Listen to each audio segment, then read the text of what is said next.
there was the exclusion from rights based on group membership in the past.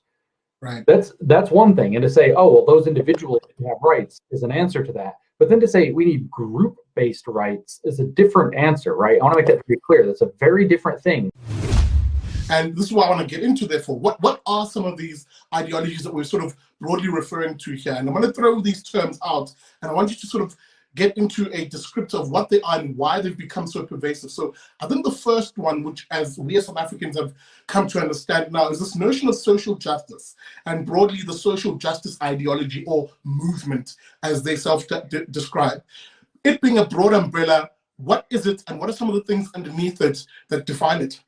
Sure. So you are correct. First of all, social justice is a very broad umbrella, and there are a lot of very reasonable ways to think about the subject of social justice. So this is the thing that's really common with these ideologies, is that they use words in a lot of different ways at the same time, so that they can convince people they're on the good guy side when they're actually doing something horrible. So at the most superficial level, it's something most people, I think almost everybody in the world now supports, which is, the idea of having a more fair society where people are not judged discriminatorily or through prejudice or whatever else.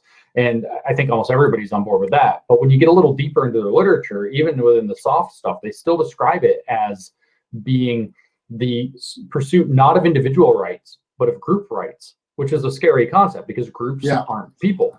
And so what does it mean for a group to have rights? It's a very strange thing. That is a distinction, and I want to make it very clear. That's a distinction from that, so if you look, for example, I'm sure, South Africa has this history, the United States has this history where there was the exclusion from rights based on group membership in the past.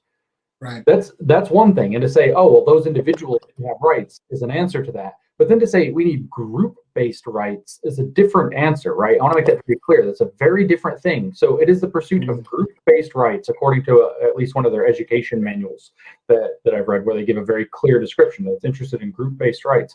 Now, the thing is, though, is that the movement doesn't just approach the idea of social justice. You can even read in some of their books, they write things like, some people use the phrase social justice to kind of keep it close to its true commitments, but we actually are doing something called critical social justice. So in other words, they're saying, oh, those true commitments, whatever you think about the group rights question, whatever you think about fairness in society, what they're saying is we don't actually mean that. We mean something else. So the movement is something called critical social justice that's rooted in something called critical theory, and that's where you get ideas like critical race theory, where they're going to use these critical theory methods, which is literally to say neo-Marxist thinking, systems-based thinking based on the kind of analysis of Marx applied to cultural artifacts and identity artifacts instead.